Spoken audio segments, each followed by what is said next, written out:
शांताकारं भुजंगशयनं पद्मनाभं सुरेशं विश्वाधारं गगनसदृशं मेघवर्णं शुभांगं लक्ष्मीकान्तं कमलनयनं योगिभिर्ध्यानगम्यं वंदे विष्णु भवभयहरं सर्वलोकैकनाथं।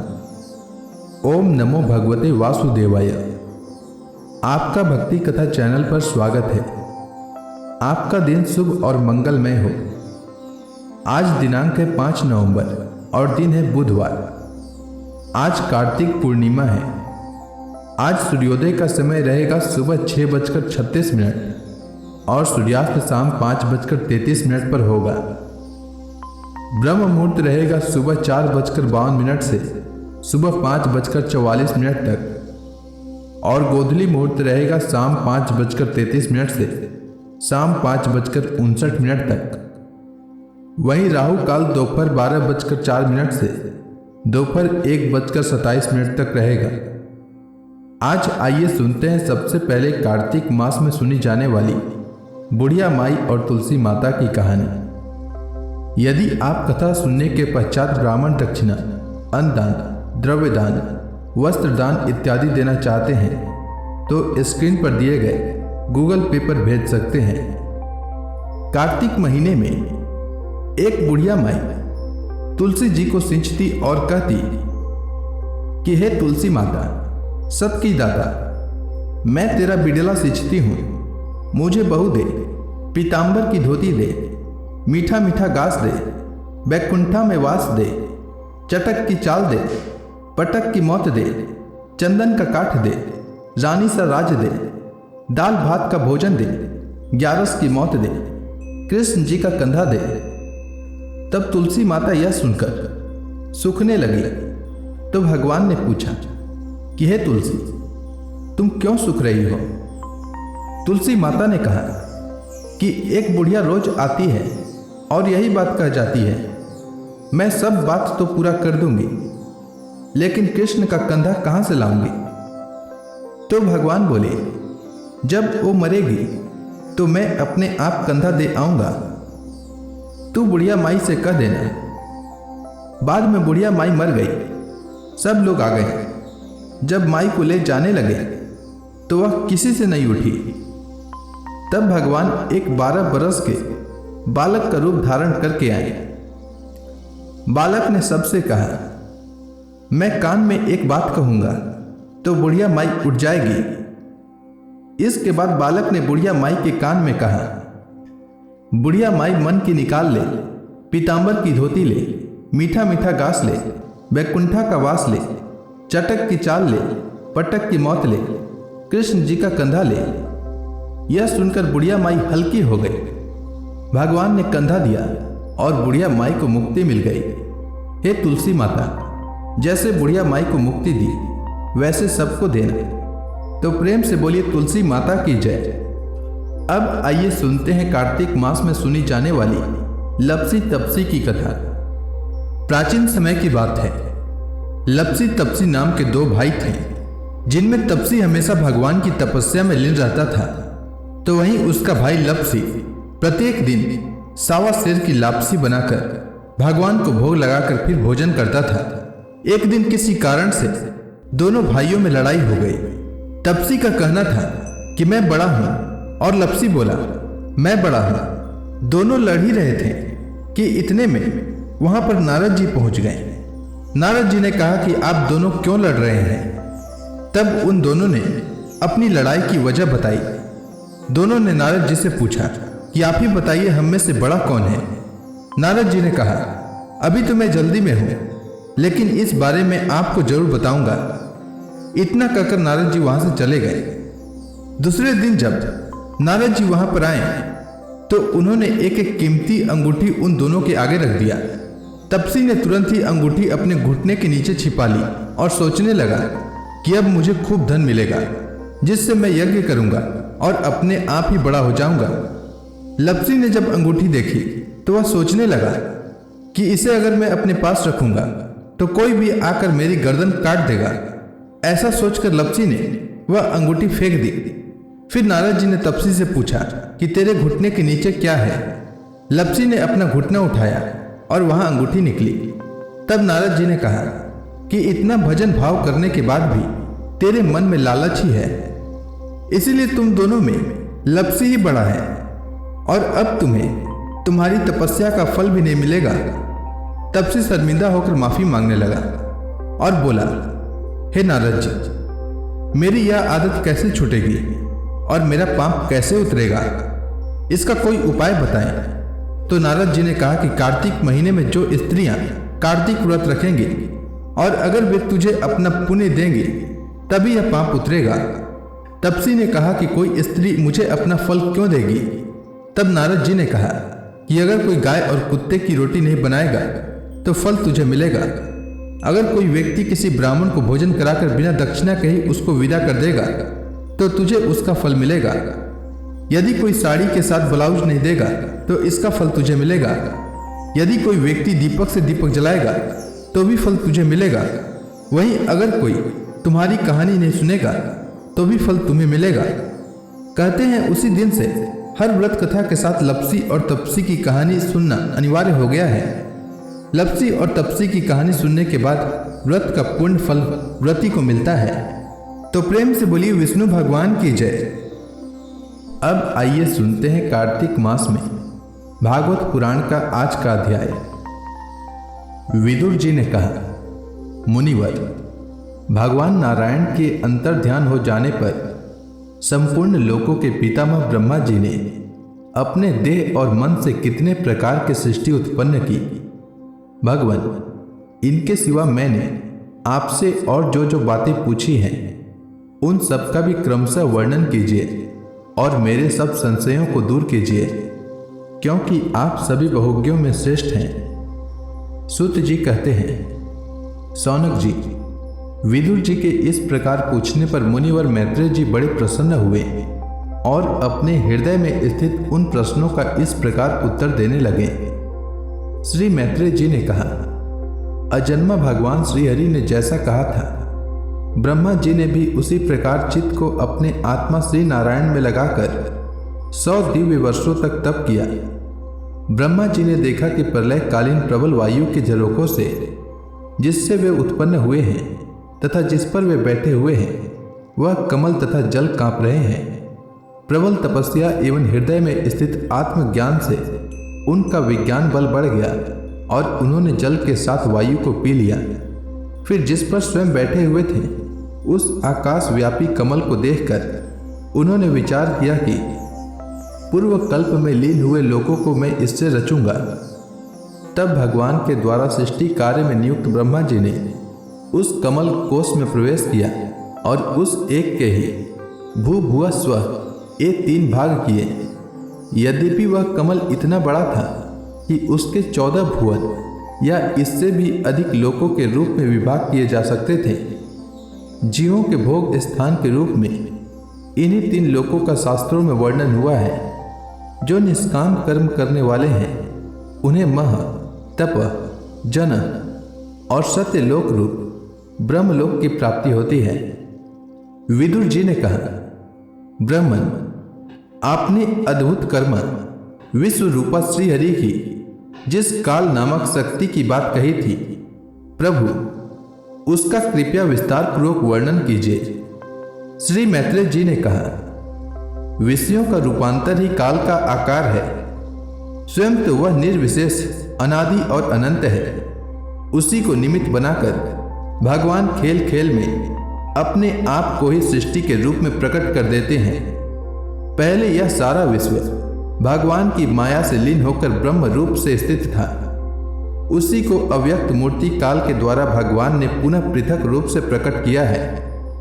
यह जगत जैसा अब है वैसा ही पहले था और भविष्य में भी वैसा ही रहेगा। इसकी सृष्टि 9 प्रकार की होती है तथा प्राकृत वैकृत भेद से एक 10वीं सृष्टि और भी है, और इसका प्रलय काल, द्रव्य और गुणों के द्वारा 3 प्रकार से होता है। पहली सृष्टि महतत्व की है।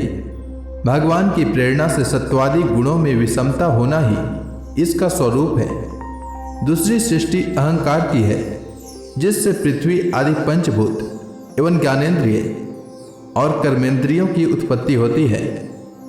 तीसरी सृष्टि भूत सर्ग है, जिसमें पंच महाभूतों को उत्पन्न करने वाला तन्मात्र वर्ग रहता है। चौथी सृष्टि इंद्रियों की है, यह ज्ञान और क्रिया शक्ति से संपन्न होती है। पांचवी सृष्टि सात्विक अहंकार से उत्पन्न हुए इंद्रियाधिष्ठाता देवताओं की है, मन भी इसी सृष्टि के अंतर्गत है। छठी सृष्टि अविद्या की है, इसमें तामिस्त्र, अंततामिस्त्र, तम, मोह और महामोह ये 5 गांठें हैं। यह जीवों की बुद्धि का आवरण और विक्षेप करने वाली है। ये 6 प्राकृत सृष्टियां हैं। अब वैकृत सृष्टियों का भी विवरण सुनो। जो भगवान अपना चिंतन करने वालों के समस्त दुखों को हर लेते हैं, यह सारी लीला उन्हीं श्री हरि की है। वे ही ब्रह्मा के रूप में रजोगुण को स्वीकार करके जगत की रचना करते हैं। 6 प्रकार की प्राकृत सृष्टियों के बाद 7वीं प्रधान वैकृत सृष्टि इन 6 प्रकार के स्थावर वृक्षों की होती है। वनस्पति, औषधि, लता, त्वक्सार, विरुद्ध और द्रुम, इनका संचार नीचे जड़ से ऊपर की ओर होता है। इनमें प्रायः ज्ञान शक्ति प्रकट नहीं रहती। ये भीतर ही भीतर केवल स्पर्श का अनुभव करते हैं तथा इनमें से प्रत्येक में कोई विशेष गुण रहता है। 8वीं सृष्टि पशु पक्षियों की है, वह 28 प्रकार की मानी जाती है। इन्हें काल का ज्ञान नहीं होता। तमोगुण की अधिकता के कारण एक केवल खाना पीना, मैथुन करना, सोना आदि ही जानते हैं। इन्हें सूंघने मात्र से वस्तुओं का ज्ञान हो जाता है। इनके हृदय में विचार शक्ति या दूरदर्शिता नहीं होती। साधु श्रेष्ठ, इन तिर्यकों में गौ, बकरा, भैंसा, कृष्ण मृग, सुअर, नीलगाय, रुरु नाम का मृग, भेड़ और ऊंट ये 2 खुरों वाले पशु कहलाते हैं। गधा, घोड़ा, खच्चर, गौर मृग, सरफ और चमरी ये 1 खुर वाले पशु कहलाते हैं। अब 5 नख वाले पशु पक्षियों के नाम सुनो। कुत्ता, गिद्धड़, भेड़िया, बाघ, बिलाव, खरगोश, शाही, सिंह, बंदर, हाथी, कछुआ, गोह और मगर आदि पशु हैं। कंक, गिद्ध, बटेर, बाज, भास, भलुक, मोर, हंस, सारस, चकवा, कौवा और उल्लू आदि उड़ने वाले जीव पक्षी कहलाते हैं। विदुर जी, 9वीं सृष्टि मनुष्यों की है। यह एक ही प्रकार की है। इसके आहार का प्रवाह ऊपर से नीचे की ओर होता है। मनुष्य रजोगुण प्रधान, कर्मपरायण और दुख रूप विषयों में ही सुख मानने वाले होते हैं। स्थावर, पशु पक्षी और मनुष्य ये तीनों प्रकार की सृष्टियां तथा आगे कहा जाने वाला देव सर्ग वैकृत सृष्टि है तथा जो महत्त्व आदि रूप वैकारिक देव सर्ग है, उसकी गणना पहले प्राकृत सृष्टि में की जा चुकी है। इसके अतिरिक्त सनत कुमार आदि ऋषियों का जो कौमार्ग सर्ग है, वह प्राकृत वैकृत दोनों प्रकार का है। देवता, पीतर, असुर, गंधर्व, अप्सरा, यक्ष, राक्षस, सिद्ध, चारण, विद्याधर, भूत, प्रेत, पिशाच और किन्नर, किम पुरुष, अश्वमुख आदि भेद से देव सृष्टि 8 प्रकार की है। विदुर जी, इस प्रकार जगतकर्ता ब्रह्मा जी की रची हुई यह 10 प्रकार की सृष्टि मैंने तुमसे कही। अब आगे मैं वंश और मनवंतर आदि का वर्णन करूंगा। इस प्रकार सृष्टि करने वाले सत्य संकल्प भगवान हरि ही ब्रह्मा के रूप से प्रत्येक कल्प के आदि में रजोगुण से व्याप्त होकर स्वयं ही जगत के रूप में अपनी ही रचना करते हैं। श्री मैत्रेय जी कहते हैं, विदुर जी, पृथ्वी आदि कार्य वर्ग का जो सूक्ष्मतम अंश है, जिसका और विभाग नहीं हो सकता तथा जो कार्य रूप को प्राप्त नहीं हुआ है और जिसका अन्य परमाणुओं के साथ संयोग भी नहीं हुआ है, उसे परमाणु कहते हैं। इन अनेक परमाणुओं के परस्पर मिलने से ही मनुष्यों को ब्रह्मवश उनके समुदाय रूप एक अवयवी की प्रतीति होती है।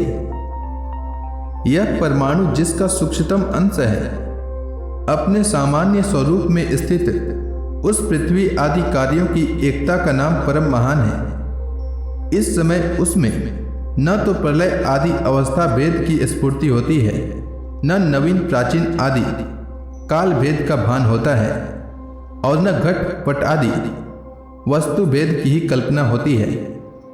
साधु श्रेष्ठ, इस प्रकार यह वस्तु के सूक्ष्मतम और महत्तम स्वरूप का विचार हुआ।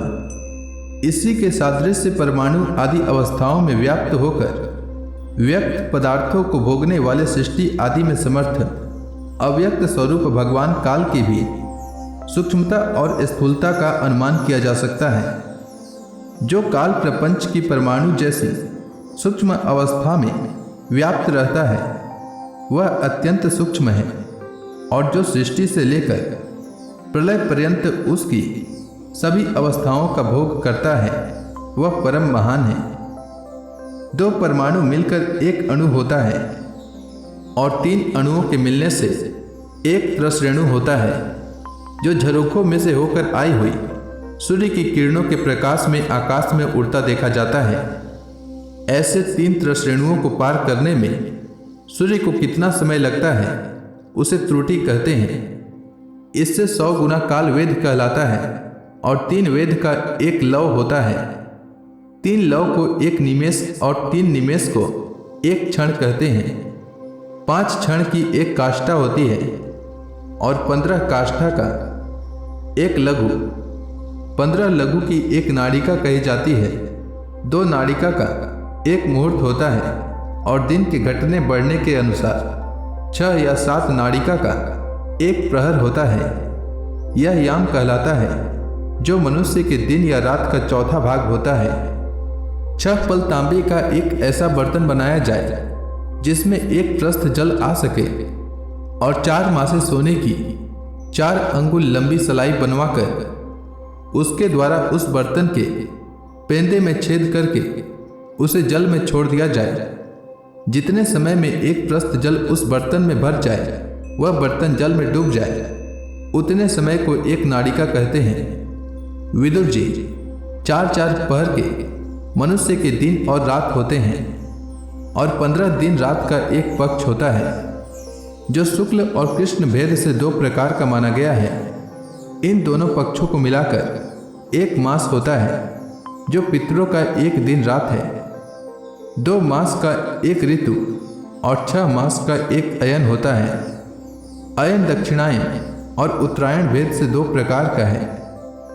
दोनों अयन मिलाकर देवताओं के एक दिन रात होते हैं, तथा मनुष्य लोक में ये वर्ष या 12 मास कहे जाते हैं। ऐसे 100 वर्ष की मनुष्य की परम आयु बताई गई है।